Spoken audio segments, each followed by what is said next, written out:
All right, guys, happy Saturday. I am live and really, really interesting.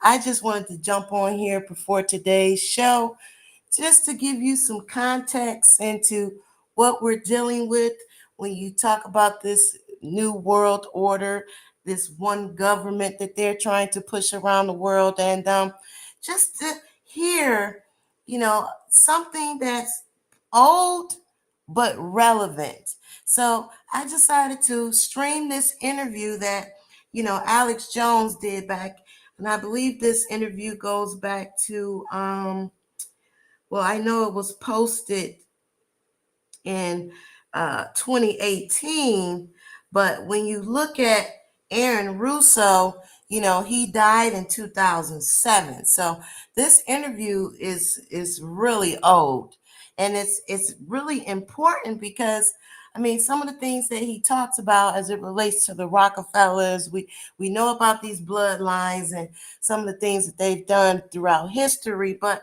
I mean when you think about where we are now with the CBDC, with the social credit system, them wanting to initiate this beast system, so to speak, um, it's really interesting. So it goes back to my point where I state that they're always looking, planning ahead, so to speak, step by step.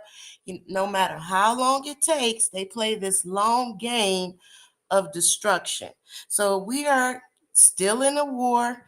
It will always be some form of continuous battle until we, you know, abolish this government and we the people take this world back. I mean, that's just what it boils down to. So I want to read this just to remind everybody that power is the people. We are the majority, not the minority. So governments are instituted among men, deriving their just powers from the consent of the governed, that whenever any form of government becomes destructive of these ends, it is the right of the people to alter or to abolish it and to institute a new government. So these are just some things that we should never forget, always be mindful for. And yeah, I just wanted to point that out. But today, guys, is really going to be a really good show a little bit later, and this is just going to be a stream. So if you're out and about and just out running errands and doing everything that you have to do today, all you need to do right here is just go about your day, listen, and just hear some of the things that's being shared so you can put on that critical thinking skills hat, follow the money, follow the patterns, and know who the true enemy is in this spiritual war that we're dealing with. So, feel free to sit back, share my screen, share this information, go about your day, but be prepared that a little bit later at 3 o'clock, I will be interviewing Dr. Ariana Love. So make sure you tune in for that interview at 3 p.m. Eastern Standard Time. And this is what's happening. So enjoy, and here we go, guys. So go ahead and enjoy the show. Sit back. This is an interview that goes back to 2018, but this interview has to be even older than that because Aaron Russo died in 2007. So listen to some of the things that he has to say about this one world government, the Nicholas Rockefeller, and all these things that we talk about, but some of us, either forgotten, but just think how old this information is and how it connects to where we are today. So I'm just going to go ahead and let it roll. Like I said, feel free to go about your day doing whatever you have to do and listen to an oldie but goodie when it comes to this information and this spiritual war that we're in as it relates to the head of the snake. What happened on 9/11 is a phony, and we've never learned the truth about 9/11. the whole agenda is to create a one world government where everybody has an RFID chip implanted in them. All money is to be in those chips. And this is getting me straight from Rockefeller himself. This is what they want to accomplish. And what do you think women's liberation was about? We, the Rockefellers, funded that. We funded women's lib. They do whatever they want to do. What we want doesn't matter anymore. It's their agenda, it's their plans that matter. They have all the money they want. They can make all the money they want. They have a machine that can make all the money. It's not about money. It's about control. It's about their vision of how they want to see the world. You hear George Bush saying democracy means freedom. No, democracy equals New World Order. I believe God put me on this earth to be the best person I could be, and put everybody on this earth to be the best they could be. You have to stand up for what's right in life. And unless you do that, you're nothing.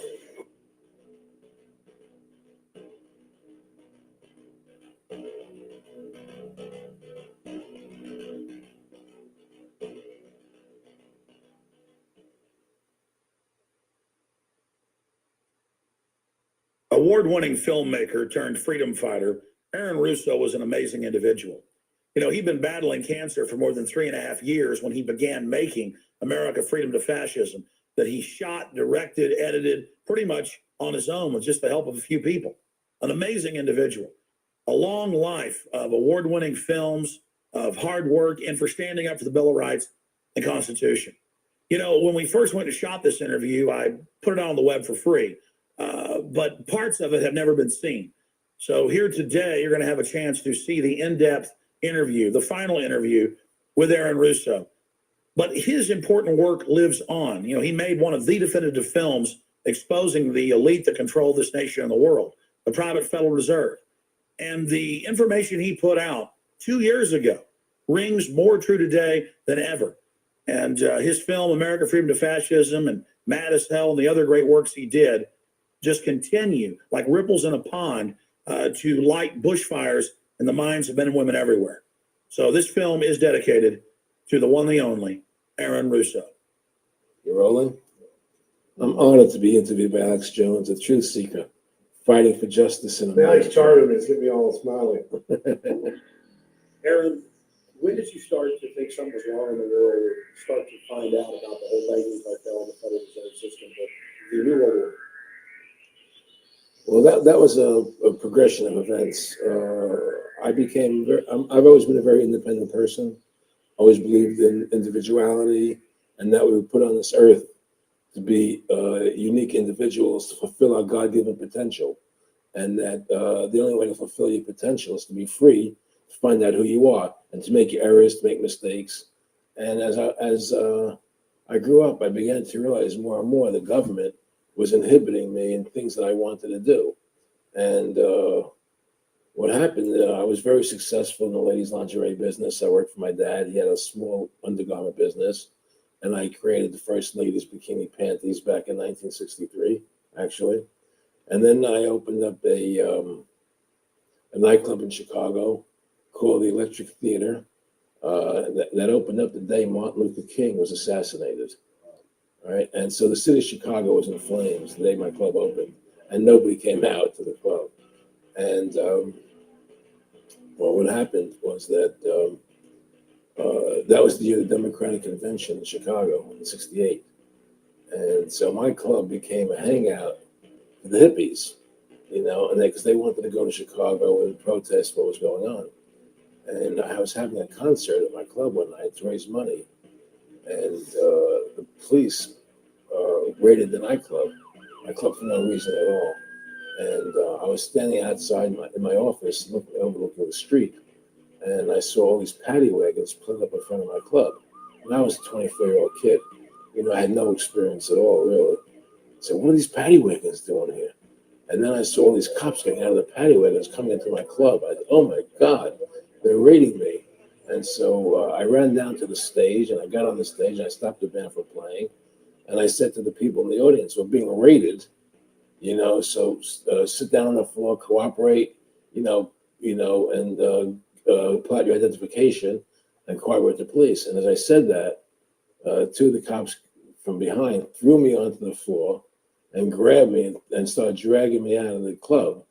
I'm going, victory, victory. I'm playing it for what it was worth at the time. I was a kid, and then I saw the fire department there, and the fire department was dumping garbage cans, the garbage all over the floor. And I thought to myself, well, why are they doing that? Very quickly as they were dragging me out, and I didn't quite understand it. So they threw me into the paddy wagon. As I got to the paddy wagon, one of the cops grabbed my testicles from behind and squeezed, and I went to the paddy wagon in gigantic pain. And the next person that came into the paddy wagon, the cop, as he was stepping in, the cops took the billy club, smashed him on the head with it, and just split his skull, for no reason. I mean, there was nothing wrong. So that was kind of your awakening. That was my awakening. Like, what is going on? I thought this was America. So I initially blamed it on Chicago. I made a daily thing. It was Chicago. And anyway, it was the headlines in the newspapers the next day. That was my picture in the newspapers, the headlines, electric theater short-circuited, it was raided. And in the article, they went ahead and they said that the reason they raided the club was because the fire department came there and saw it was messy, full of garbage, and the hippies started attacking them, which was totally not true. Those dirty hippies. It was totally false. It was a complete fabrication. So they ran a false flag on you. Of course. And I was in shock. I said, people lie like that? People actually do these things? I couldn't believe it. It was an awakening to me. And I went on television. I told people on television that they lied. Nobody cared.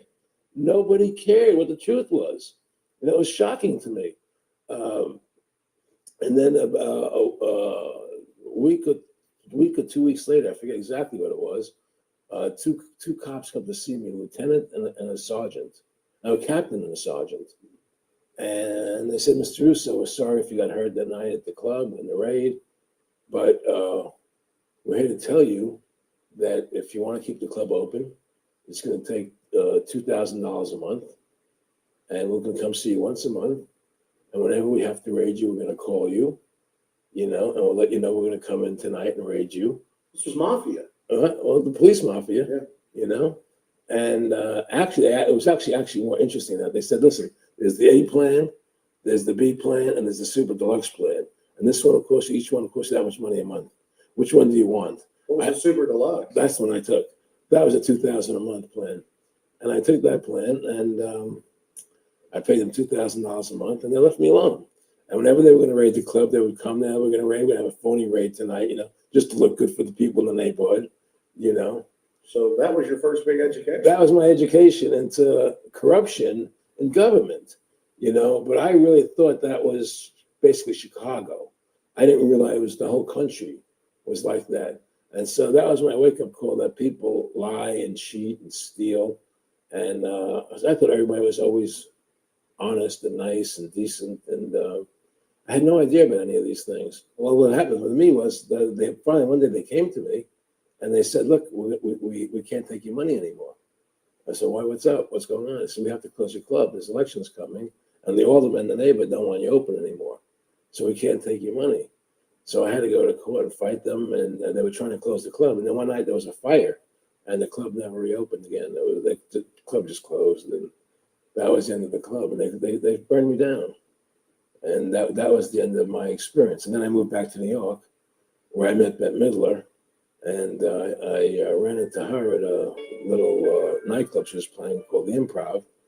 And I thought she was fabulous. And through a series of events, I began managing her. And as soon as I started managing her, her career took off like a rocket. Just fortuitous, I guess.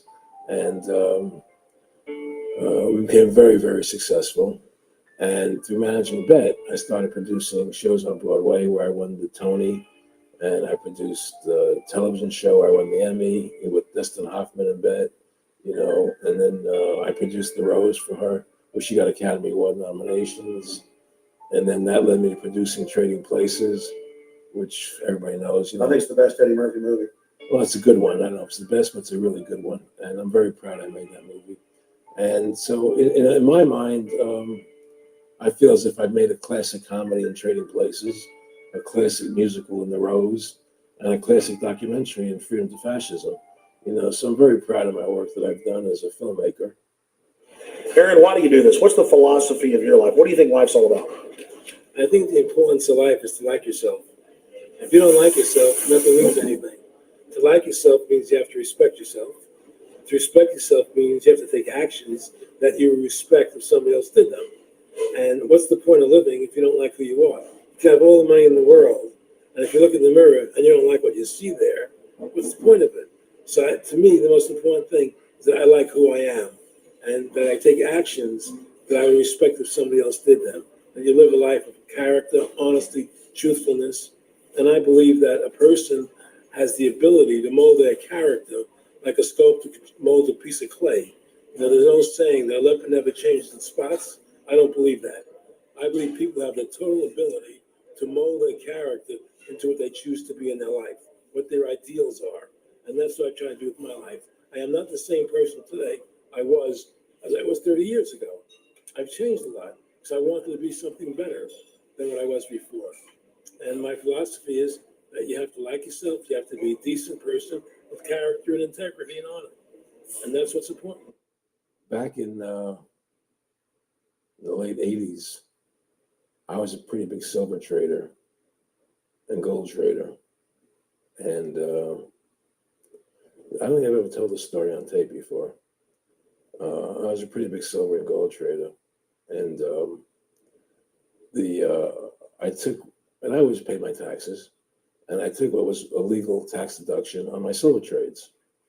And a few years later, I think it was 88 or 89 or something, the IRS claimed that what I did, and other people did as well, was now illegal. We couldn't do it anymore.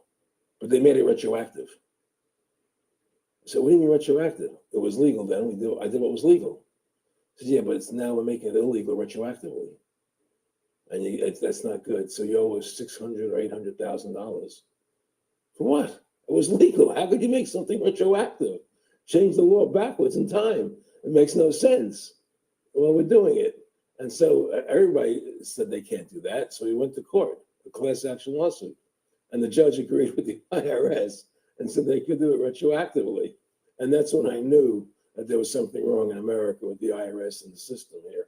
You know, Aaron, you were telling me this story last night, and before you even finished saying in the late 80s, in tax law, I said retroactive. And I knew that because they literally ruined my dad, but he paid. He didn't know. He still thought this was America. And it was legal tax law, what you're supposed to do. They said retroactively you owe, and with not just retroactive, but they said you also have penalties and interest. that's right. So how do you have penalties and interest on something when they retroactively change the law? Well, first of all, you can't retroactively. How can you do something retroactively? Penalties and interest are a farce. Don't think because they do whatever they want to do. And that's when I realized America is not America. It's not the land that I was taught it was, because they can do whatever they wish to do. And there's nothing the citizen can do about it. Now, you've made America Freedom of Fascism. I want to walk through that film. I want to encourage everybody out there to get a copy of it on DVD. It was also in theaters around the country. And I think the best film out there on the Federal Reserve and the IRS and the whole banker scam. I want to discuss that with you here. But I wanted to go back a little bit to the point that we discussed last night, where you don't advise people to not pay. And I do the same thing. People say, well, wait, you're saying it's a scam, but you're saying go ahead and pay it. And I like the way you summed it up. Well, it's really fairly simple. I mean, since making that movie, you know, many people come to me and ask me whether they should pay their income taxes or not, you know, and I never advise people not to pay. And the reason I tell them, I said, look, I've done a lot of research. The Supreme Court has ruled that the IRS has no authority. The 16th Amendment did not give the IRS the authority to tax your labor and your wages. That's a fact. All right. The Supreme Court is the law of the land, you know, and the IRS does not trump the Supreme Court. However, that being the case, the fact is, if the mafia would come to you and say, we want $2,000 a month and we're going to hurt you, I would not advise you not to pay them, because you may get hurt by not paying them. Whether it's legal or not doesn't necessarily matter. You're going to get hurt if you don't. It's the same thing with the IRS. They can hurt you. They can put you in jail. They can torture you. So if you don't pay them, you may get hurt. So I never advise people not to pay. You know, I tell people, yeah, pay your taxes. Look what happened to But- Congressman Hanson. Yeah, Congressman, that's a great example. Pay your taxes. But you know what? Shut down the Federal Reserve System, and eventually you won't have to pay those taxes anymore. See, the IRS is a symptom of the problem. The real problem is the banking industry and the bankers in this country. That's where the real problem lies. That's the root of our problem. That's why we've lost America. Okay? So yeah, pay your taxes. Because if you don't pay them, you might get hurt. And I've heard all the arguments, you know, what tax protesters say and so on and so forth. And I don't call them tax protesters. I call them the tax honesty movement because they're being honest, you know, at least. But the fact of the matter is, you're being forced, you're being compelled to pay it because you're facing jail sentences, you're facing time, you're facing corruption of the courts if you don't pay, right? And so you pay it because you just like you paid the mafia. But with the mafia, at least you have the government to call and try and help you to get past the mafia, to protect you. Here you have nobody to protect you. The American people are living in a matrix. They don't understand the truth of how things are working in this country, you know. And let me give an example of what I'm talking about. The very fact is that if you ask 100 people on the street, what kind of government is America supposed to be? 99% of them will tell you a democracy. America is supposed to be a democracy. But that's a lie. That's an illusion. The word democracy is not written into the Constitution at one time. It's not in the Bill of Rights. It's not in the Declaration of Independence. The founding fathers hated the idea of a democracy. They thought it was the worst form of government there is. And I agree with them. Because in a democracy, 51% of the people control 49% of the people. If you're part of the 49%, you're not free. America was founded as a constitutional republic.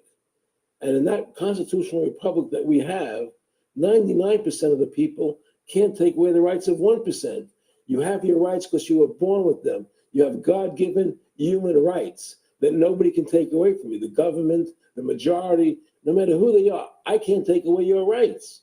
And that's what our founding fathers gave us. But the psychological operations that they do to us, they make us believe that we're a democracy and that majority rules, you see? And they want you to believe that. Because then they tell you this poll says this many want this and this many want that and this many want this. And it doesn't have anything to do with anything. Well, Hitler was elected. Hitler was elected. Hitler did everything legally. And in a constitutional republic, a minority is protected against a majority. Wasn't it Benjamin Franklin, to paraphrase, that said democracy is two wolves and a sheep voting on what's for dinner? Exactly. And then he also said, in a republic, the sheep would have a gun to protect himself, you know. And that's the truth. America's not a democracy. But you ask the most intelligent people what form of government America is supposed to be, they'll say democracy. Because that's what they've been brainwashed. They've been psyoped into believing that. They believe that we're in Iraq. They believe we're in Iraq to promote democracy. The word democracy, you hear George Bush saying democracy means freedom. No, democracy equals New World Order. Democracy equals slavery. The word democracy is not synonymous with freedom. It's the opposite of freedom. Democracy is the worst form of government you can have. It's majority rule. And the government can tell you exactly what they want to tell you to do. Because the majority wants it. I don't care what the majority wants. I live my life as I choose. And if I don't commit violence, theft, or fraud against another human being, I can live my life as I wish. That's my choice. And if I'm allowed to make mistakes, because when you make mistakes, you learn from them. You grow as a human being. We're put on this earth to become the best individuals we can be, to fulfill our God-given potential, right? We're not here to put on this earth so the government can tell us how to live our lives and what we must do. We put into these systems and these paradigms. No, the same thing in health. You know, if you're sick, you have to have a certain protocol. Nonsense. You know, be individuals, think for yourself, have critical thinking, you know? And so what's happened is that because they've taught everybody that we're a democracy, which is not true, now, so then in 1913, they bring the Federal Reserve System into being, right? And now you have this Federal Reserve System, which then in 1913 got the right to create money for the government. When before that, the government created its own money. Now the government, when it needed money, had to borrow it from this private bank called the Federal Reserve, which is a private bank. owned by individuals, incorporated in Delaware. And so what happens is now the government borrows money from them to fund the government. And the government says, well, we have to pay these people interest. How are we going to pay them interest? Let's impose a tax on the labor of the American people, which never existed before, to pay the interest to the bankers. In fact, in 1980, Ronald Reagan said not one red cent of your income tax money goes to run the country. It all goes to the Federal Reserve. Well, it was the Grace Commission report that said that not one nickel goes to the infrastructure of the country. I guess Reagan quoted that. Right. And so, but the point I'm trying to make is that by creating this Federal Reserve System, the government now became dependent on these private banks for money, and they started taxing us. You see, and so now what happens is that in 35, I believe it was, Social Security started, and they gave Social Security cards, said not to be used for identification, the Social Security number right on the card, right? And through Social Security, they started deducting money out of your paycheck. That was the first time they were ever could take money out of your paycheck, because people agreed to it because they thought it was going to their retirement fund. And so then when they instituted the income tax again, they started taking money out of your paycheck because Social Security could do it. And then they could do it again. You see what I'm saying? And so now they've even taken control of the tax payment itself. I mean, we really like you're a slave. They're Right. taking it right there when you make it. Exactly. They don't even trust the public enough to To go send them and a pay it check. themselves, yeah. Right. So they take it out automatically because they know people aren't going to want to pay it. So what's happened is that through the implementation of the Federal Reserve System, the government has become vested in these bankers, and they get their money from the bankers. And so then they impose a tax on us, which makes us more slaves, makes it more difficult for us to survive, right? Giving them more profits. And now what's happened is that through the Federal Reserve System, the bankers have pretty much taken control of our government. It doesn't matter Republican and Democrat anymore, because they're both the same. Neither one of them are talking about shutting down the Federal Reserve System or stopping the payment of taxes, or any of the big issues that face Americans, right? So I had a friend, Nick Rockefeller, okay, who was one of the Rockefeller family. And he, when I was running for governor in Nevada, he came to me, introduced himself to me through an attorney, and we became friends. We started talking about things. And I learned an awful lot from Mr. Rockefeller. And one of the things that we used to talk about was the ultimate plan of the banking industry, what they wanted to accomplish. And the goals of the banking industry, not just the Federal Reserve System, but the private banks in Germany and England, all over Italy, all over the world, they all work together. They're all central banks, and they're all part of the Communist Manifesto. Central banking is one of the major planks of the Communist Manifesto. We talk about America being a capitalistic country, but yet at the same time, we have a central bank that plans everything for us, right? And the graduated income tax is another plank of the Communist Manifesto, right? So right there, you have two major planks of the Communist Manifesto that have been brought in because of the Federal Reserve System, okay? So the ultimate goal that these people have in mind is the goal to create a one world government run by the banking industry, run by the bankers, and they're doing it in sections. The European currency, the euro, and the European Constitution is one part of it. Now they're trying to do it in America with the North American Union, right? And they want to create a new currency called the Amero, right? And the whole agenda is to create a one world government where everybody has an RFID chip implanted in them. All money is to be in those chips, right? There'll be no more cash. And this is getting me straight from Rockefeller himself. This is what they want to accomplish. And all money will be in your chips. And so instead of having cash, anytime you have money in your chip, they can take out whatever they want to take out whenever they want to. If they say you owe us this much money in taxes, they just deduct it out of your chip digitally. Total control. Total control. And if you're like me or you, and you're protesting what they're doing, they can just turn off your chip, and you have nothing. You can't buy food. You can't do anything. It's total control of the people. And that chip's connected to a database that has your purchasing records, what you do, Everything is in there, you know? And so they want a one world government controlled by them, everybody being chipped, all your money in those chips, and they control the chips and they control people. And you become a slave. You become a serf to these people. That's their goal. That's their intentions. More than a decade ago, I began getting secret government documents, and we published them, where the feds were training the local police and the military that gun owners, conservatives, people that made frequent references to the U.S. Constitution were terrorists. That's a quote. But in 2009, it broke into the national media when we received the secret MIAC report from a state police officer. And that was in the state of Missouri, but the feds had written it, demonizing Ron Paul, people that wanted to end the Federal Reserve, people that wanted liberty and freedom.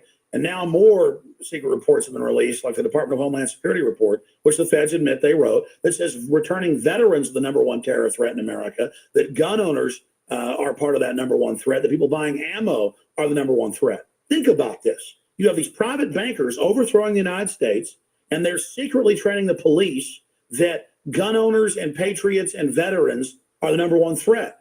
So they're saying the American people that follow the Constitution and Bill of Rights that'll actually stand up against this tyranny are terrorists, because they are the terrorists. They are the criminals coming in with a corporate takeover, a hijacking of the nation. Eric, can you be specific about when you met Rockefeller, how it happened in these discussions?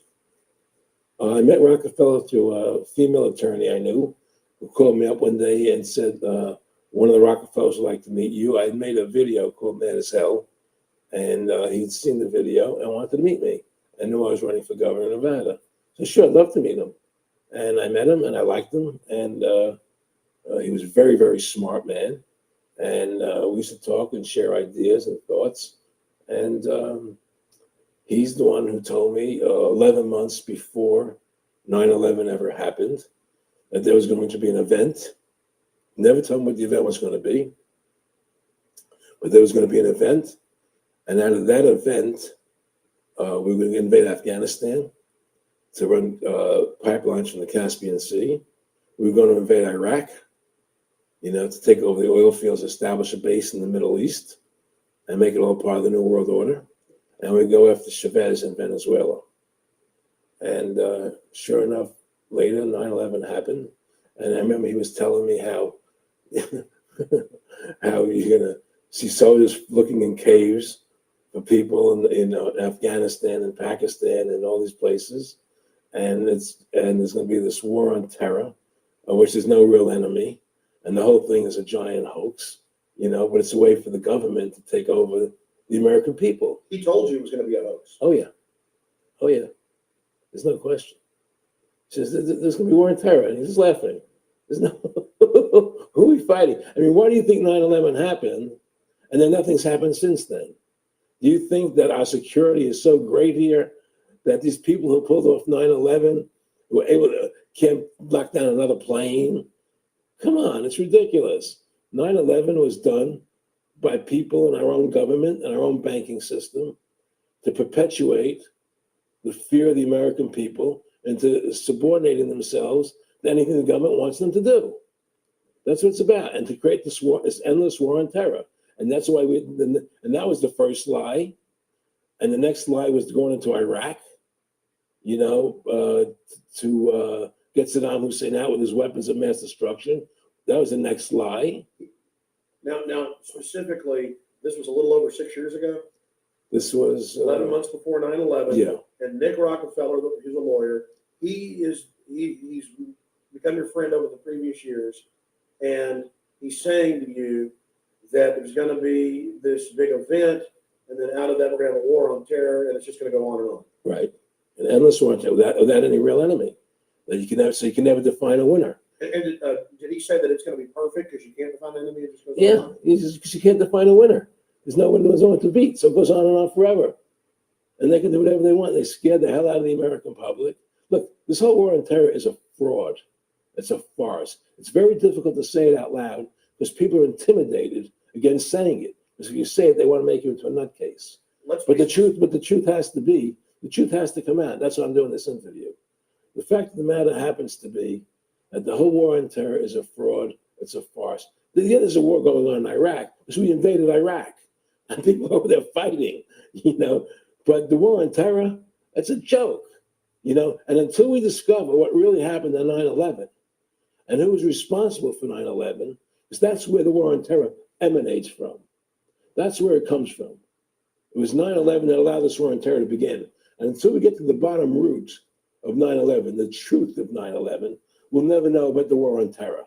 Aaron, you said that he was, and I think it's important, and I know this about the Rockefellers, from Dr. Dennis Cuddy and many others, who literally, you'll be 20 years old in a lunch line at college, and you understand Rockefeller. And he hears they're experts at recruiting and getting what they call players, and that clearly I want to make it specific and just get you to reiterate what you said last night about you got 30% of the vote, you were having an effect, you made mad as hell. They knew that you started the Constitution Party. Yeah. They knew that you were somebody who was taking action and getting things done. You'd already made some big films, had a lot of other successes. Right. So they were trying to recruit you. And didn't it come down to the point of, hey, we are here to recruit you, and don't worry, your chip's going to say, don't mess with us. This guy's don't touch. Yeah, yes, that did happen. Now, I was definitely being recruited, but it's more subtle than that. Well, in your words, just go through the process. And then what he said.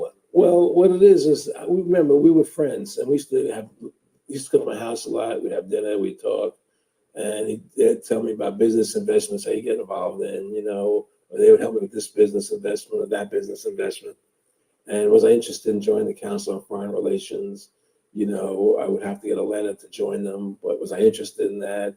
And, just stuff, leading you on. And I used to say to him that I never really did that because that wasn't where I was coming from.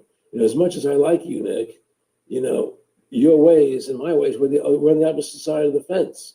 I don't believe in enslaving people, and he would come back with, oh, I do. Well, it would be more like, it's better for them. It's more like, how do I put it? It was like, what do you care about them? What do you care about those people? What difference does it make to you? Take care of your own life. Do the best you can for you and your family. What do the rest of the people mean to you? They don't mean anything to you. They're just serfs. They're just people.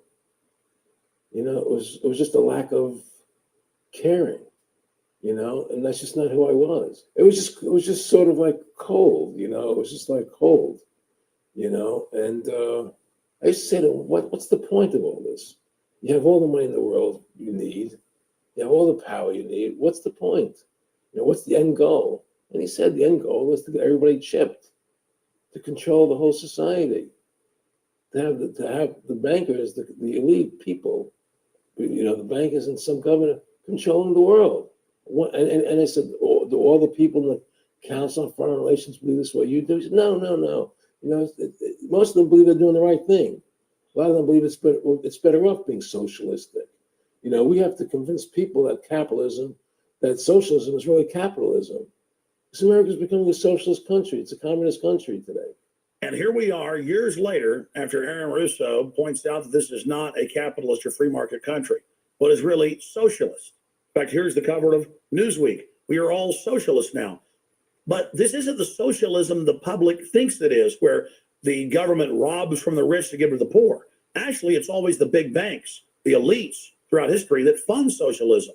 They want to use the middle class's money to basically domesticate the working class and expand the size of government so it can basically, in the end game, eradicate the middle class and have a giant submass of uneducated slaves who have no chance of ever rebelling against the tyranny, and a tiny elite in control of it all. And that is the very nature of this New World Order system. They are using big government to strangle competition, to take control of the people, to break up the family, to basically set up a global plantation or neo-feudalist state. Well, one of the things they told me was that he was at the house one night, and You were talking, and he started laughing. He said, Aaron, what do you think women's liberation was about? And I said, I'm pretty conventional thinking about it at that point. I said, I think it's about women having the right to work, getting equal pay with men, just like they won the right to vote, you know? And he started to laugh. He said, you're an idiot. And I said, why am I an idiot? He said, let me tell you what that was about. We, the Rockefellers, funded that. We funded women's lib, you know? And we're the ones who got all of the newspapers and television, the Rockefeller Foundation. He says, and you want to know why? He says, there were two primary reasons. And they were, one reason was we couldn't tax half the population before women's lib. And the second reason was now we get the kids in school at an early age. We can indoctrinate the kids how to think, which breaks up the family. The kids start looking at the state as the family, as the school, as the officials, as their family, not as the parents teaching them. And so those are the two primary reasons for women's lib, which I thought up to that point was a noble thing. You know, when I saw their intentions behind it, where they were coming from when they created it, the thought of it, I saw the evil behind what I thought was a noble adventure. Aaron, did you know that Gloria Steinem, in one of her own books, now admits the CIA funded Miss Magazine? No, I had no idea about that. No, I never heard that. Yeah, we're going The to CIA funded Miss Magazine? funded Miss Magazine with the stated goal of taxing women and breaking up the family. No kidding. I never heard that. Well, Nick told me. I mean, I know it, but not because I know the CIA was involved in it. Well, Gloria Steinem was proud of it. Oh, the CIA would help me help women. No And kidding. So they funded it. Yeah, and of course it's divide and conquer. Right, And of what course. they do is they focus in obviously on real problems. Women were getting shafted in many ways, but the elite wasn't planning to help them. They were planning to really shaft them and take men away from them. Look at what they did with black families. You only had about 10% of legitimacy 50 years ago in black communities, and now it's over 90%. And look at welfare. We're going to give you some money, but you can't have a man in the house. Right. And so that was further to degrade the family. Totally destroyed. And now illegitimacy is over 50% in the general population. Right. Well, see, the whole thing is these people control the money, so they make all the rules. You understand? And they put whatever rules they want into effect. And the truth is, America has really become a socialist, communistic country. And everybody says it's a capitalistic country. It's not a capitalistic country. You know, how can it be capitalistic when you have a central bank? That's the first. It can't be. You know, the money. It's a planned economy. It's a planned economy. It's a phony. If they want to create prosperity, they just print dollars. They just make dollars or put digits into the economy, and then now you have prosperity. You don't have real prosperity. You don't have real manufacturing. You just have money being injected in. It's an infusion of credit, Which only makes the government go into more debt. Into more debt. The Federal Reserve is poison to our country. Of course it is. It's poison. Whoever makes the money makes the rules. Rothschild said that. And they make the money. Why are we allowing these private bankers to make the money for our country? It makes no sense. Why are we paying interest to these banks to make money for us when the government can do it itself without paying interest and without all that debt? There's no answer to that question. And it's the question no politician will raise. Everybody talks about America's debt, how much debt we're in. We're in debt because we have to borrow money. But we don't have to borrow money. They designed it so we go into debt. Exactly. We can create the money and back it by gold so they can't create too much of it. So you don't have the inflation. And do what the founding fathers gave us. But instead, the bankers make the money, they control the government, they buy the politicians, they tell us who gets into office. You have computer voting, that's a fraud. They do whatever they want to do to us. They do whatever they want to do to us. And it has to stop. My friendship with Nick Rockefeller was one where we expressed ideas to each other, thoughts and philosophies. And he wanted me to become part of what they were doing and for me to become a member of the CFR and offered various business opportunities for me to get involved in and for me to not take up the fight or the battle that I've been taking up in the past, to drop that idea because what was the point of my fighting for the people? I was a guy who was very successful in the movie business and I saw the truth of what was happening. I tried to express it to the people. And rather than having me express it to the people, they wanted me to join their side because I was a mover and a shaker. And rather than me opposing them, to join them. It was real simple. And He tried to recruit me into that situation, and I didn't go for it. Did he get angry when you didn't go for it? No, no. And, it's like, I remember one time he said to me, you join us, so you have an ID card, Aaron, you have a chip, and your chip will say KMA on it. And I said, what does KMA mean? He said, it means kiss my ass. And anybody stops you, a cop or whatever, and you show them your card or your chip, and they'll know to leave you alone because you're one of us. One of the central pillars of tyranny is that the establishment is exempt from the laws that they pass for the rest of us. We saw it in Rome. We saw it with Hitler. We saw Richard Nixon saying, look, I'm the president. If I break the law, it's not illegal. We saw George Bush and Dick Cheney say that. We see Barack Obama continuing that, saying, I'm not going to give detainees real trials. I'm going to give them secret kangaroo military commissions trials, and we're going to hold them in secret camps, and I've got executive privilege. It's the same thing over and over again. And one example of hundreds that are out there was a story back in April of 2008 out of the Orange County Register. And this backs up exactly what Aaron's talking about with Mr. Rockefeller saying, I got a chip in my hand, kiss my ass. Here's just one example of hundreds. Special license plates shield officials from traffic tickets.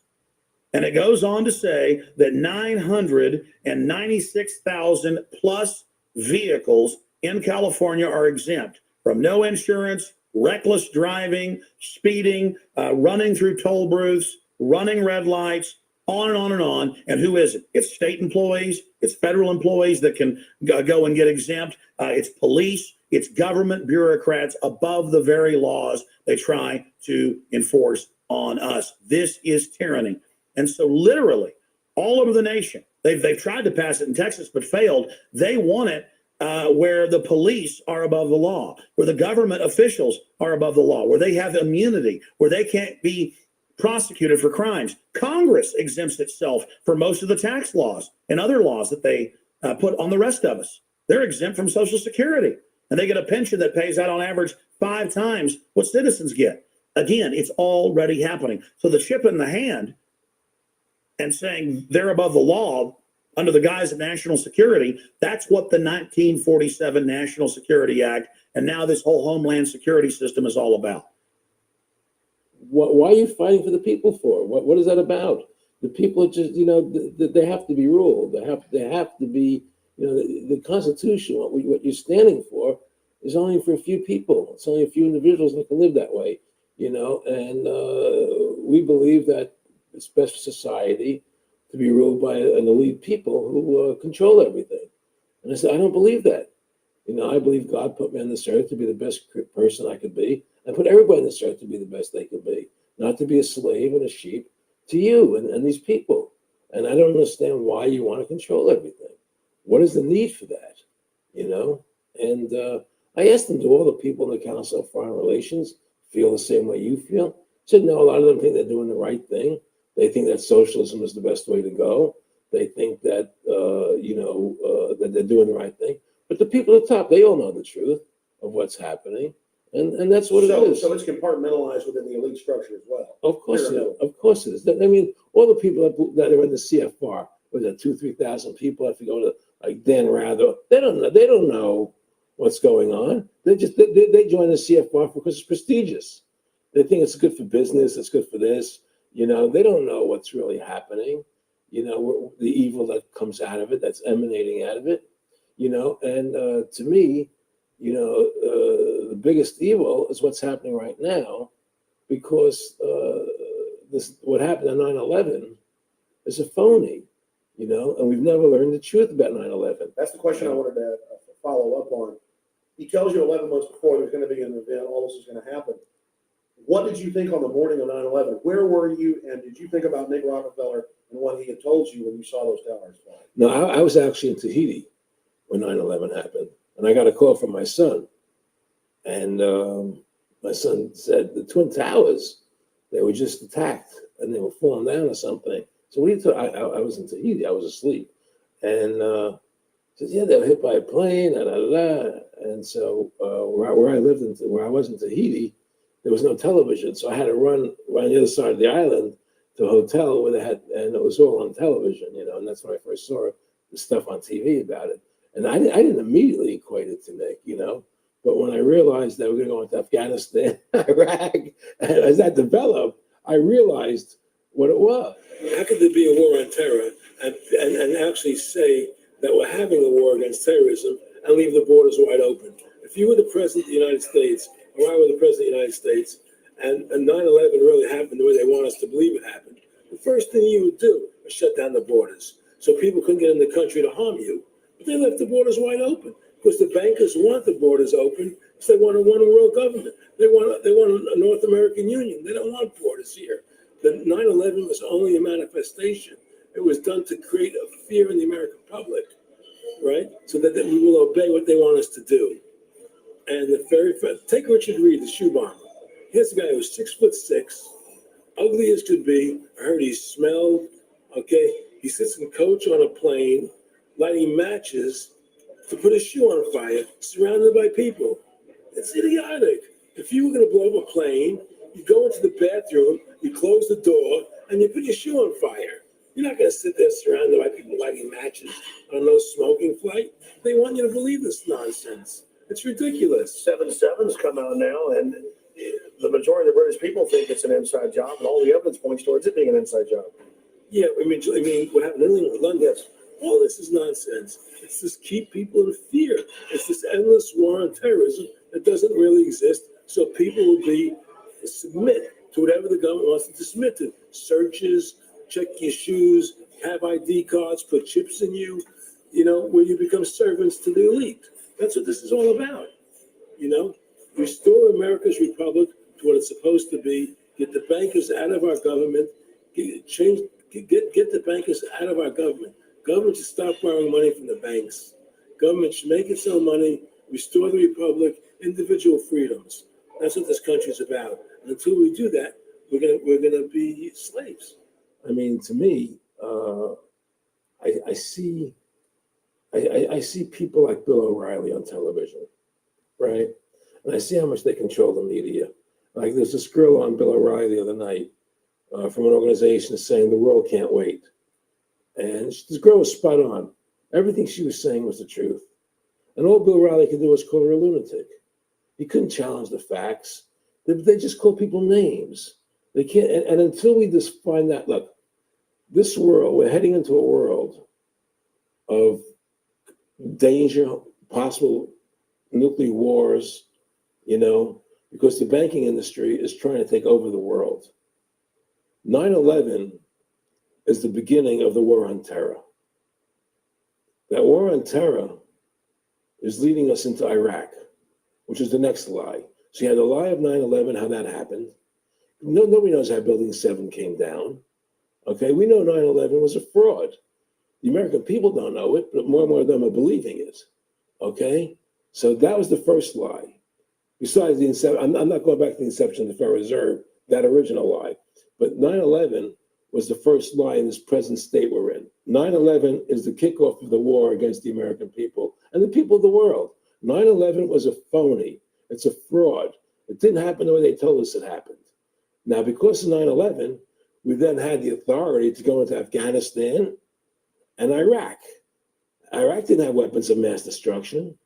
Okay, so that was the next lie. Now they're talking about going into Iran.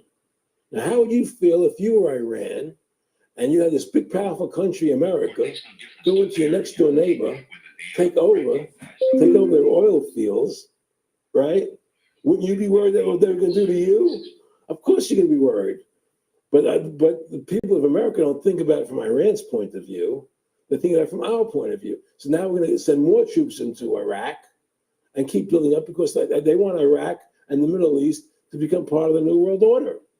And Iraq was using, Saddam wanted to start using euros instead of dollars, right? He was messing up their holding. Iran wants to start using euros instead of dollars. They are. Okay? So I'm saying what they're trying to do is preserve their power. And one lie leads to the next lie, leads to the next lie. And until you get to the root cause of 9/11, which is supposedly the war on terror, we'll never solve our problems here. Should we send more troops into Iraq? Should we not send more troops into Iraq? Well, the truth is, the fact is, that it all goes back to this war on terror. Where did 9/11 come from? That's the root cause of everything. And until we have a full investigation, find out why Building 7 fell down, why they shipped all the steel out of America so quickly, from the buildings, why all the things that don't make any sense about 9/11, until we find out why it really happened, we'll never understand why there's a war on terror.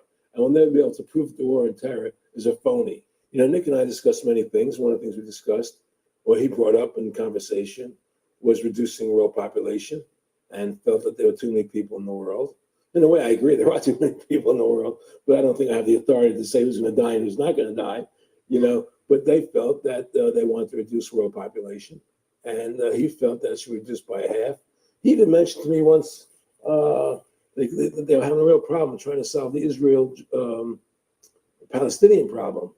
And he talked to me once about they were playing with the idea of bringing Israel to Arizona, and taking all the people from Israel and giving everybody $1 million and setting up Israel in the state of Arizona. Unbelievable. Just to end that problem, because that's a problem that they're not in charge of, in a sense. They're not controlling that problem. They're very arrogant. They can do whatever they want to do. We've given these people the authority to create money out of thin air, and through that device, they control everything. And if you want to win the battle to stop that, you have to deny them the ability to create money. It's only because they can make money that they have all this power. They literally have the money machines. They have the money machines. They can print it. They can do whatever they want to do. They own everything. Aaron, we take over pretty quick. If we were the guys that issued the money, everybody had to come give us real assets for the use of this money we just printed up. People. I tell people, why in the world does the American government borrow money from the banks when they have the ability to create it themselves without borrowing it and paying interest on it? Why? And nobody can answer that question. Not one politician ever raises that. Why does the American government borrow money when they can create it without paying interest? Well, we did create it up until 1913. And so people say, well, because if the American government does it, it'll create inflation. That's the answer. I say, well, let's look at it. The American government has the Federal Reserve do it, which creates the same inflation as if they did it. But also with the inflation, now you're getting massive debt. So with the Federal Reserve, you have inflation and debt. Now, if the American government made the money backed by gold, which limited the amount they could make, you would have debt and you would have inflation. But inflation was only about 50% from the 1780s, I've looked it up, until the late 1800s. And then we had the central banks already trying to cause some panics, which they then used to push the Federal Reserve. And if we look at inflation since 1913 into 2007, it's exponential. In fact, a dollar is worth about 2 pennies what it was worth in 1913. Former Federal Reserve Chairman Alan Greenspan doubled the money supply from 2000 to 2006.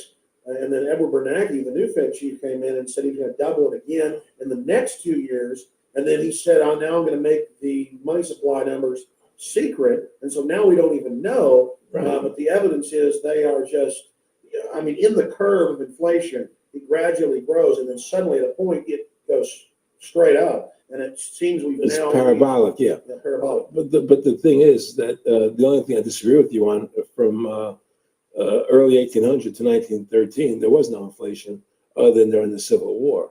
When Lincoln was Well, I'm talking about how much a dollar was worth. It never changed. There was no inflation. In that whole 100 years, there was no inflation. People knew what the money was worth. They could retire. They knew what it would cost them to live their lives out. There was no problem.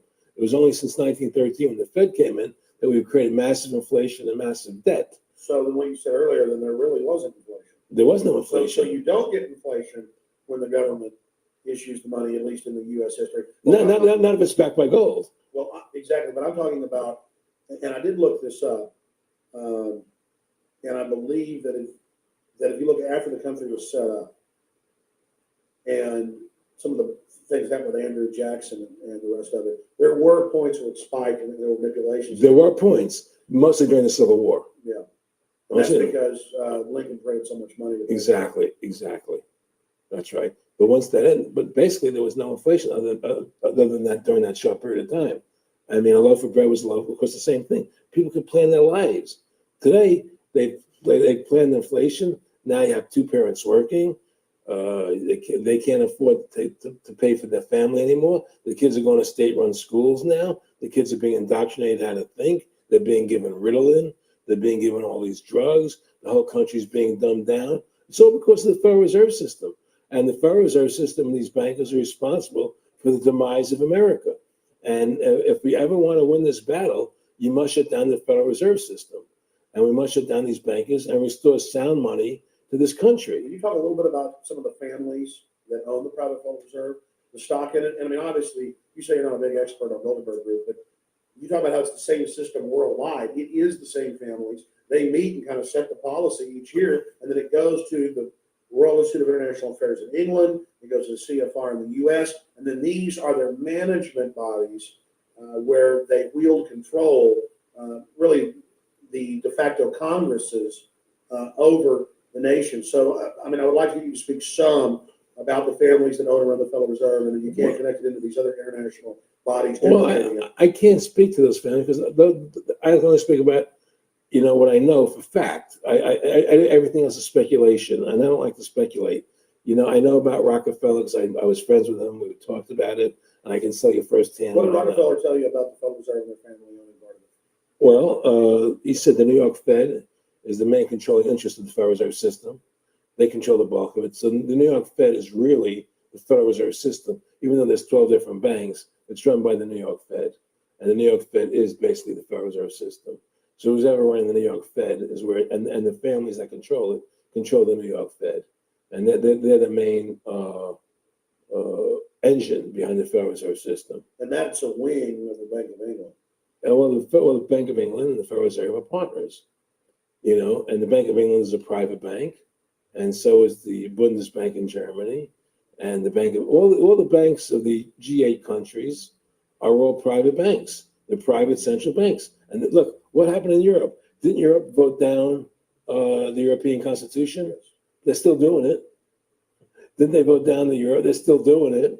They don't care what the people vote. They do whatever they want to do. What we want doesn't matter anymore. It's their agenda. It's their plans that matter. Isn't that prima facie evidence of a tyranny? Well, there's no question we're in tyranny. There's no question we're living in a world where the American citizen is no longer a free individual human being to do the things that they wish to do. We're slaves, and it's getting worse. What do we got to do to bring these people down? In my opinion, you must shut down the Federal Reserve System, and I think that there has to be an uprising. There has to be an uprising. People have to stand up. I can't do it alone. You can't do it alone, Alex. And we need to get a majority of people, not a majority of people, but it was 5% won the war against the British, a highly motivated group. But I agree, people have got to get angry first. I mean, not just, yeah, we know it's corrupt and that lackadaisical. We got to get pissed. People don't seem to have the courage to do what they have to do. I want to say you got a lot of courage. Well, thank you. I don't know if I have a lot of courage. I just have I want to thank you for what you're doing for my family. Oh, I have a sense of conscience and I have a sense of justice. I get nervous about what I do, but I do it because there's no other choice. I couldn't live with myself if I didn't do it, But the fact of the matter is, I've ostracized myself pretty much from Hollywood. People are afraid to deal with me in Hollywood a lot because of what I do and the things I say. I don't go along with routines. A lot of people in Hollywood know the truth. They're not willing to stand up and speak about it. And I know many of them have seen my movie, and they know I'm right, and they won't talk about it because everybody's afraid. Everybody's afraid because they think that this money they get, these Federal Reserve notes, are really money, and they think they have a comfortable lifestyle, and they're afraid of change. They're afraid to stand up for what's right. And until people are willing to stand up and have the courage to do what they need to do, it's not going to change. And hopefully, what you're doing, what I'm doing, what other people like us are doing, can affect the change that people will stand up and say, "Hey, I've had enough." The thing is, we have one advantage. that they need us to cooperate. See, if we don't cooperate with them, they can't win. And so they always need our cooperation to go along with their programs. They try to sell us. Right. They try to sell us. Democracy, this majority says this, believe in this, do that. The war on terror, we got to be scared. They're always trying to do things to sell us that will go along with them. And once we learn not to cooperate with them, then we win the game. And that's the point. Don't cooperate with them. Don't go along with the program anymore. Stop it. Join forces. You and I should run for president and vice president and take over this country and bring freedom back to this country. That's what states take. Two people like you and I, statesmen, who believe in freedom, who believe in Thomas Jefferson and the Constitution and the founding fathers to make this country whole again. Because right now it's in the grip of the evil ones, and the only way to stop that is for good men to stand up. What's Edmund Burke said? Evil can only thrive when good men do nothing. Yes. Right? We got to do something. That's what it is, Silence is golden. When it comes to your freedom, it's yellow. We have to stop being scared. We have to stand up and do what's necessary to stop these bankers, these elite, this government full of lies, congressmen full of liars, people destroying our borders, creating a government. I mean, imagine this. Yeah, here you are in America, and they're combining America, Canada, and Mexico into one country, the North American Union, and the American people don't know anything about it. It's not even in the press. They'd rather talk about Rosie O'Donnell and Donald Trump calling each other names than discussing the fact that we're merging into one country. The press doesn't even report it. Or that Paris Hilton doesn't wear underwear. Yeah, Britney Spears. But I mean, who cares?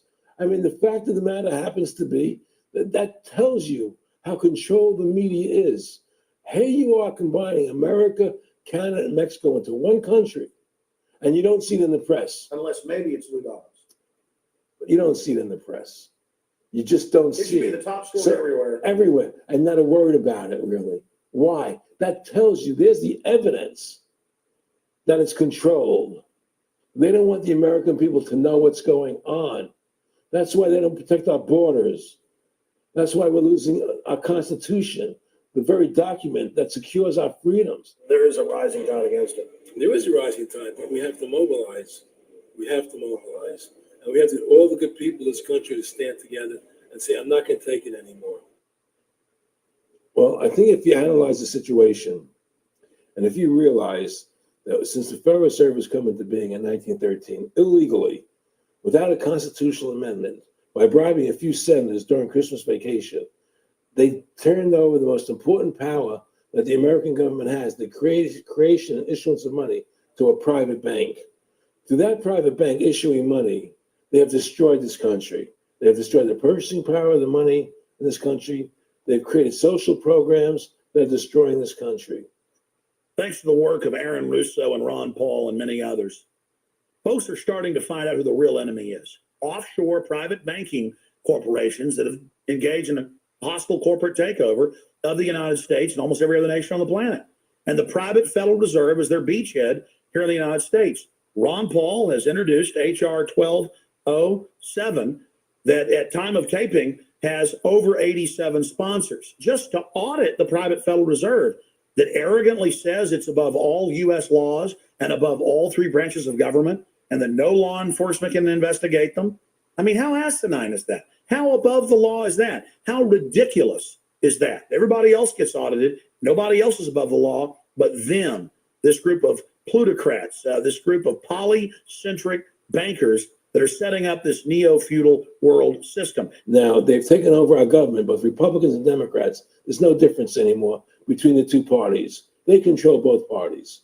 It doesn't matter to them which one wins, because who's ever running for president will be someone they anoint, okay? Whether it's Hillary Clinton or John McCain running for president next year, they're going to be people that are going to do what they want them to do.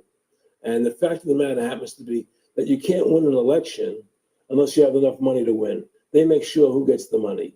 The most important point is they control both parties.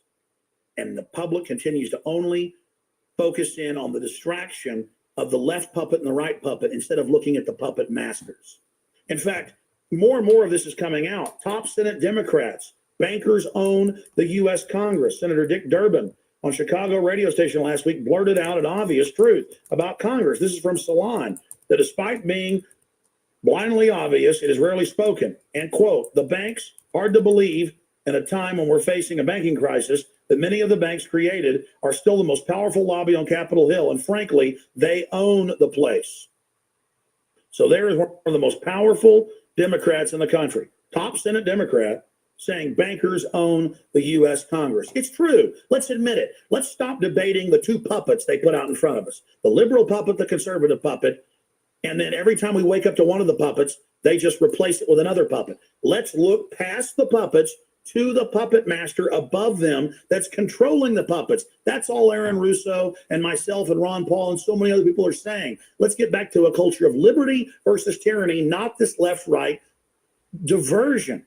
You know, when folks are sick of Obama in 4 to 8 years, they're going to put a Republican in, and they'll put out different rhetoric, but carry out the same operation. Because as the top Senate Democrats said, the bankers own the place, even though they engineered the crisis. And make no mistake, they did engineer it by design.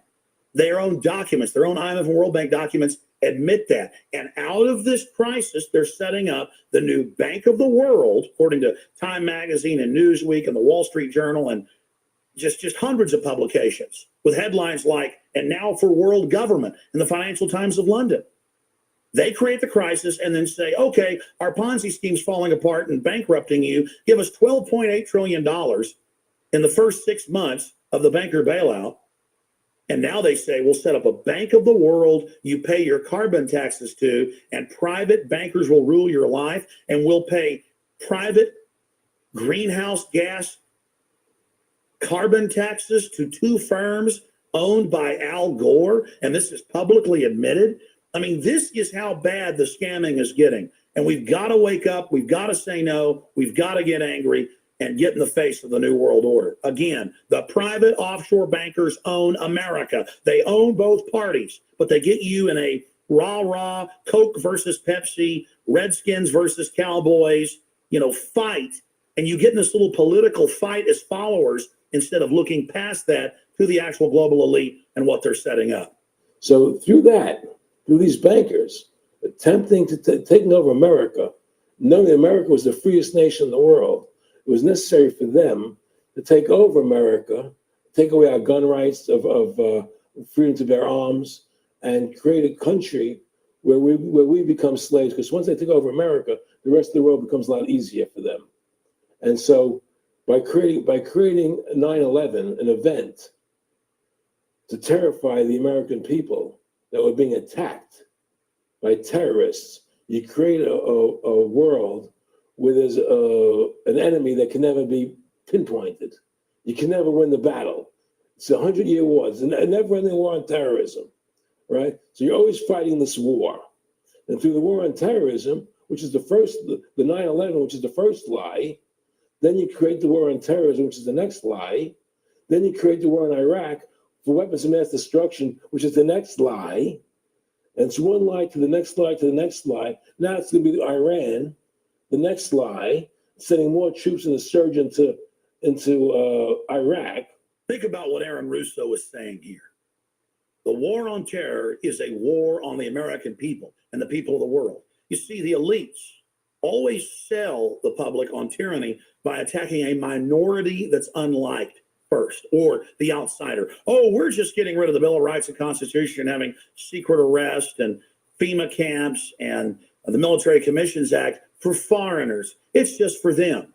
And now the federal government has been caught saying that gun owners, conservatives, people buying ammunition, they've been caught saying that returning veterans are the number one threat to Homeland Security. And in a way, that's true. People that know about the Bill of Rights and Constitution and know that our country is being taken over and hijacked by foreign banks, I guess they are the threat to the criminals that have done this. That's all the New World Order is a private corporate takeover of the nation states, of the governments of the world. And then these private corporations bring in a tyrannical form of neo-feudalism that they call corporatism or fascism. Mussolini said that fascism should properly be called corporatism, and that's what it is. And they create the socialism to get control of the wealth and to control society. Then they pipe the profits to themselves. So they socialize the general public to get control of us, but it's private above us. It's basically just slavery. Now, think about what Aaron Russo was saying here, and it's absolutely true. This is a war on the American people. They build Homeland Security, they build the police state in the name of fighting foreign enemies, and then they flip it all around to use it against the American people, and the MIAC reports and the DHS reports and the rest of it. This whole thing was set up for the people, and Aaron Russo nailed it. It's just one thing leading to the other, and it's always with the event. It's always in the point of taking over more countries, more dominance. You know, making sure the American dollar, making sure the G8 stays in control of everything, and what they want to do is to control the American people, control the people of the world, put RFID chips in everybody, so everybody's a slave to these central banks. Did you ever talk to Nick Rockefeller after he told you all this and then 9/11 took place? No. But he did. He told me that you're going to see men running around caves looking for Osama bin Laden. You know, you're going to see men looking for, these guys, and they're going to be, They told you it was all going to be bull. it's a phony. The whole thing is a fake. It's a fraud. Was he laughing or was he just coldly saying this? No, it's more laughing, cynical, laughing. It's more like how stupid everybody is. How stupid everybody. We can do whatever we want to do. Well, it is ridiculous. It's like with Al Zakari. They claim they killed him like 14 times.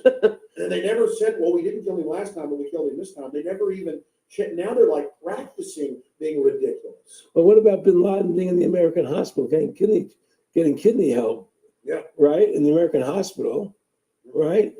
They could, if they wanted Osama bin Laden, they could have gotten him. Oh, yeah. He was right in the American, after the coal. Well, every time our troops really keep catching Taliban leaders, they would be ordered by the generals to let them go. That's come out in the newspapers, we're only here or there. And they kept going, and then Pat Tillman was complaining about it, and he got shot. I talked to his brother. Oh, you did? And then he got shot, and there was a big hero charging Al Qaeda. No Al Qaeda, he just somebody shot him in the back. Look, we're dealing with complete evil. We're dealing with complete evil. And until the American people wake up and say, we don't want this evil in our country anymore, and we want to come back to a country of decency and goodness and integrity and honor, we're going down that road. And that's what it's going to take. It's going to have people stand and say, we don't want to live in this kind of a world anymore. I believe we should pull all our troops out of Iraq. I believe we should leave other countries alone. Let other countries live their lives the way they choose to. Stop trying to spread democracy around the world, which is the worst form of government there is anyway.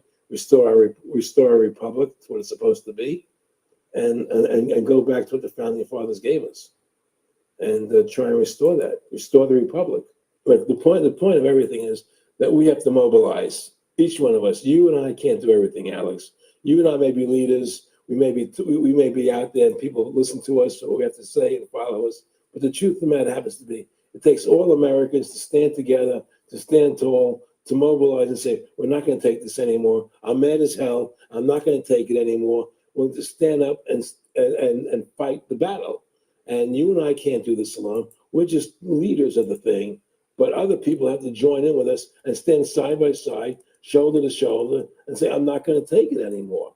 That's what it's going to take to win this effort, and stop cooperating with the government and with all their rules and regulations, and to wake everybody up, to hand out DVDs of my movie, to hand out DVDs of your movie, to educate everybody to what's going on. Well, if you don't fight the corruption and you don't stand up for what's right in life, you're going to end up being a serf and a slave, and you're leaving your children a world that you wouldn't want to live in yourself. So how can you, in decency, behave that way? You have to stand up for what's right in life. And unless you do that, you're nothing. Well, freedom and liberty is what people really want, and it's time to stop the duplicity of the government from lying to us. You see, many people know the truth of what's happening in this country. They know the truth, like the numbers you gave about 9/11, but they're afraid to stand up. People have to find their courage and stand up and say, I'm not going to take this anymore. I know the truth, and it's like they create a situation where if you tell the truth, you're considered a lunatic, In other words, if someone goes on a TV show and says 9/11 is an inside job, oh, you're an idiot, you're crazy. They call you names. You can't be afraid of that. Well, it doesn't The work truth is- anymore. I mean, they have no facts. Just calling you crazy doesn't make you crazy. Well, we know They that. also go get kooks who are kooks to put them on and then say they represent us. That's right. Another Exactly. tactic. Exactly. And Bill O'Reilly's great at that. Sean Hannity is great at that.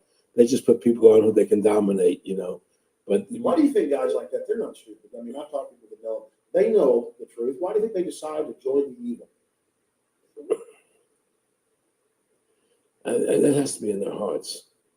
I mean, I had the opportunity to do that, and then in my heart, I can do it.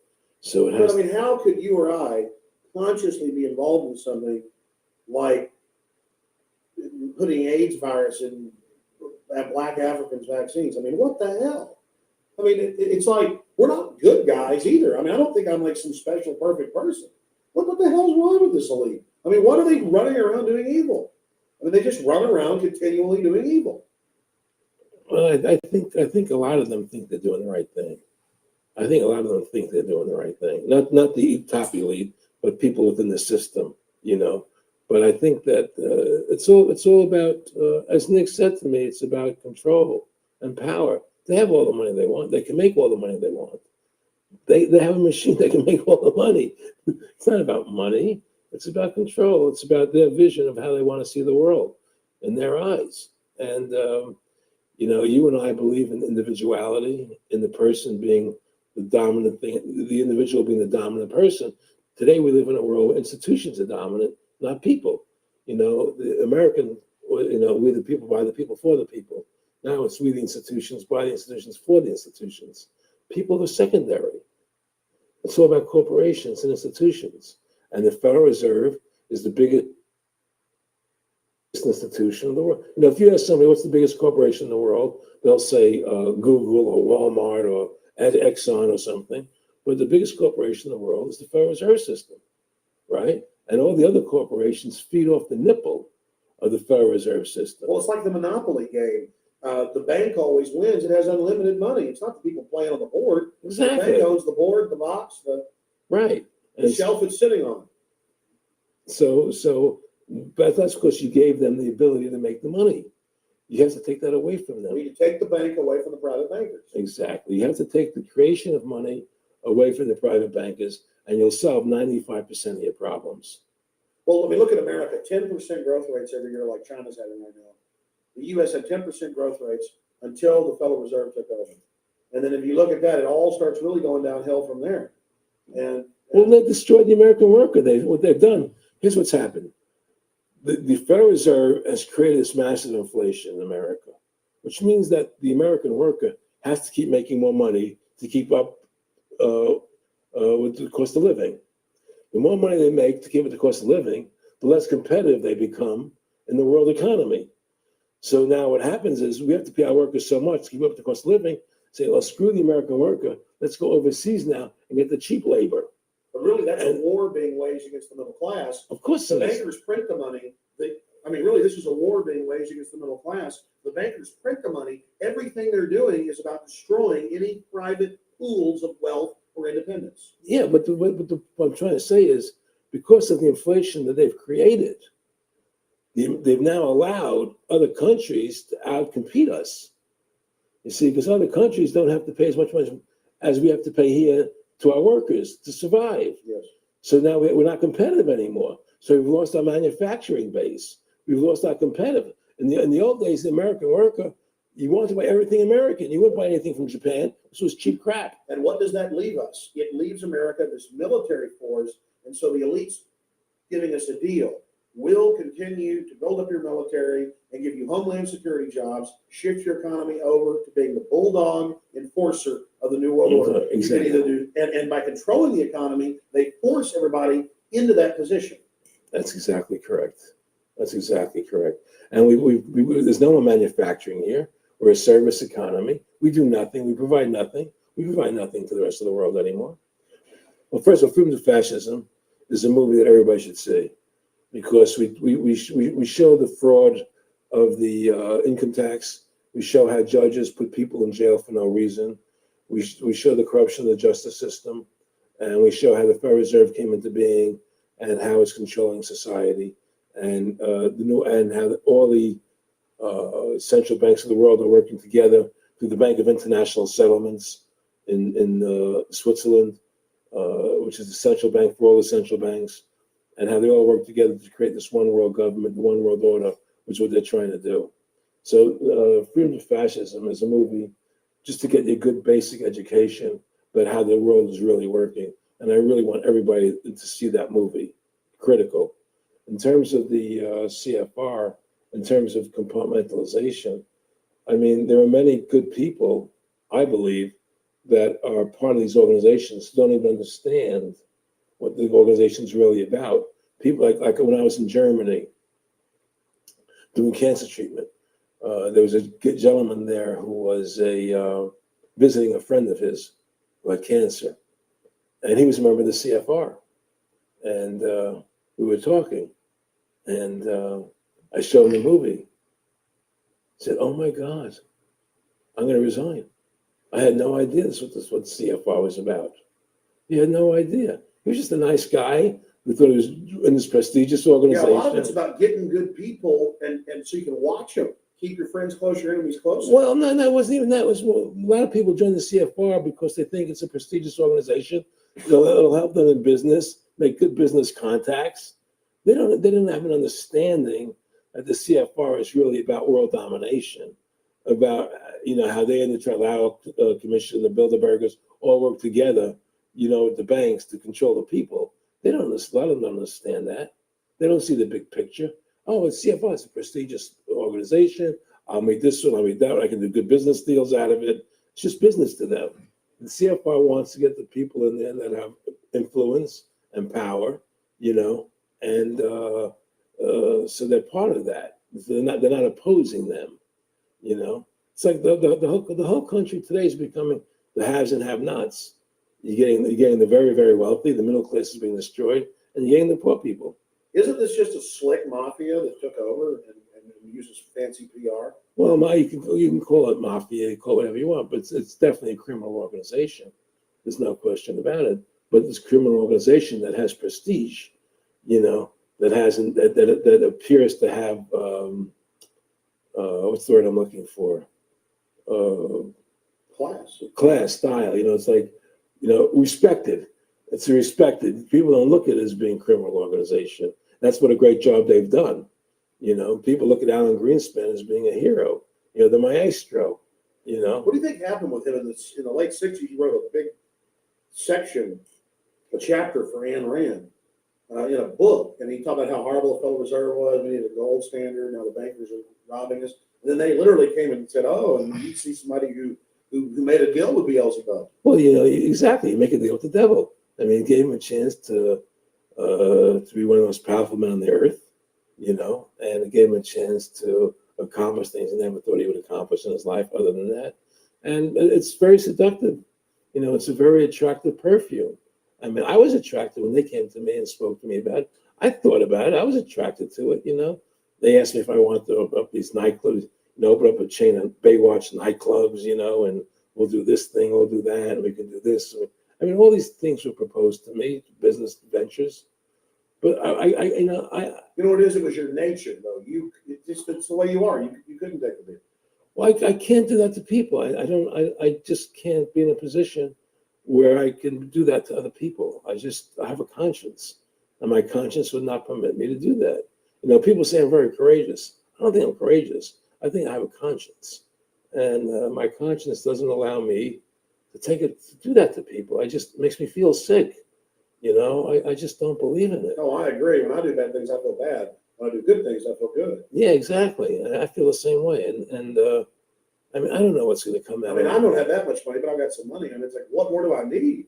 I can go on a trip if I want. I can help pay for my kids to go to school and have my life, comfortable. I mean, how do I go out and screw people so I can have some more junk? Well, money's a funny thing. I was talking to Michael Eisner one day, and I said to Michael, you may have $1 billion, Michael, but they're all dollars. If the dollar goes bad, how much money are you going to have? And that's the thing. everything is denominated in dollars. Everybody thinks in terms of dollars. The dollar has no value. And then someday everything returns to the mean. Well, really, the whole universe, financial universe we live in, is a matrix firm. Yes, it is. And that's why it's going to come crashing at some point. And they're going to try and hold it up as long as they can. I mean, whenever they want to manipulate the markets, they can. If they want to send the price to go down lower, they can. If they want to send the stock market up, they can. They do that. There's no more free markets. You don't live in a society where free markets rule anymore. You don't live in a capitalistic society. But meanwhile, they say it's capitalistic Right. and free market all day, when really they're waging war financially and politically. Exactly right. Aaron Russo, I want to thank you for this interview. Anything else you want to add? No, I'm happy. I'm happy to do it for you. How about your website? My website, freedomtofascism.com. Go over there, take a look at it. But just folks, all I can say is, take our country back, restore the Constitution. Don't let these bankers do this to us anymore. Stand up. Don't be afraid of them, and do what you got to do. And I have plans in the works, and when I get over my problems, I will reveal them. And Well, I'll be supportive of that. thank you, Alice. And listen, you've done a great job alerting people to the truth. And in other words, don't be afraid to be ridiculed by these people. If 9/11 was a phony, and I know it was, then stand up and say it's a phony. Don't be scared to tell the truth. Don't allow their powers of trying to make you look silly to frighten you. What do you think of what Charlie Sheen did? I love what Charlie Sheen did. I was so respectful of what he did. I just applauded him. People saw right through that attack. They like they flipped the light switch and they went after him. Yeah, but they don't. You see, the thing is that more people don't come out and do it. To build that wave, Charlie did it. I'm really proud of the guy. David Lynch did. But the media was smart and didn't bite this time. Right. I mean, a few people have, but they're not picking up on it because they control the media. James Brolin did on the View. I heard that as well. But again, they're not picking Barbara up. Walters looked like she's about to have a heart attack. But they don't pick up on it. You see, they don't allow it to go anywhere. It comes if someone says something, they let it die. They keep perpetuating, the war on terrorism. They keep perpetuating all these things that are lies. And because we've given the Federal Reserve the money-making power, they control the media, they control the government, and they're all in bed together. So you're fighting all this propaganda all the time, and it's a very difficult fight. Americans, mobilize, stand together, stand tall, tell the government you're mad as hell, no longer cooperate with the government, do not accept the national ID card, do everything in your power to restore freedom and your individuality back to America. Stop being a country run by the institutions for the institutions. Let's go back to we the people, by the people, for the people, as opposed to we the institution, by the institution, for the institution. Stand up for your individual rights. Stand up for the godliness that's in each and every one of us. All right, so that was the interview with Aaron Russo, and thanks to him, and a couple people commented on it. So rest in peace, Aaron. He passed back in, I believe, 2008. So a lot of those things that he pointed out was spot on. The fact that where we are now compared to some of the things he brought up in this interview, I mean, things are definitely coming full circle. And I just want to read, which I started this stream out with, this from the Constitution. Governments are instituted among men, deriving their just powers from the consent of the governed, that whenever any form of government becomes destructive of these ends, it is the right of the people to alter or to abolish it and to institute a new government. So, over 20 years ago, they were telling you these presidents are selected, not elected. This government, we have to cut off the head of the snake and destroy it from the top down. They are corrupt. So we are not going to vote our way out of this. The power is the people. We are the majority. So you heard it there. It's up to us to push back on what they're doing around us. And I just wanted to, share this little quick documentary. And what I'm going to try to do is, once a week, share some type of old footage, something that's very relevant, that information, who's the Bilderberg Group, Ralph Epperson's documentary. There are so many different things. The Future of War, the Council of Foreign Relations. These are going to be some of the deep dives that I'm definitely going to present or either share some type of information related to these topics so that people can become more educated on, the history. Because when you understand the history, you'll understand who we're fighting, what we're fighting, and what we need to do to stand against it. So just wanted to point that out. So definitely join me, and a little bit later today, also just a quick announcement on that, I will be interviewing Dr. Ariana Love. That will be on Twitter Spaces at 3 p.m.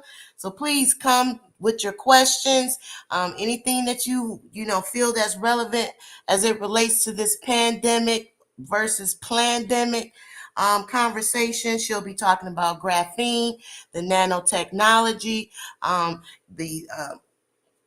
the operating systems. She'll even be addressing the question of, was there ever a virus to begin with? Because I know there's a lot of debate and conversations about that. She'll also be touching on some of her inside information regarding what's happening with the war and a few other topics, as it relates to transhumanism. I mean, it's going to be, full of information as it relates to this bioweapon. So you don't want to miss that. And most important, she's going to touch on things that people can do that have taken the jab.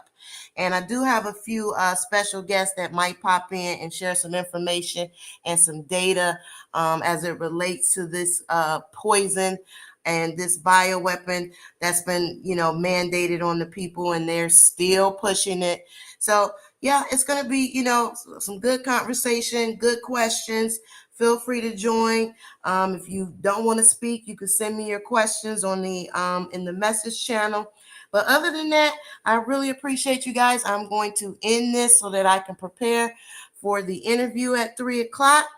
And again, whenever you see me go live, I will most likely be presenting some type of information or documentary history related as we continue to educate ourselves on, the enemy, who we're fighting, these globalists, big pharma, the NGOs, all of these systems that want to put us in some type of controls, quarantine, tracking and surveillance, moving us into these smart city prisons that they call them smart cities, but they're nothing but prisons. And block the sun. And I mean, I can go on a whole list, but these are the conversations.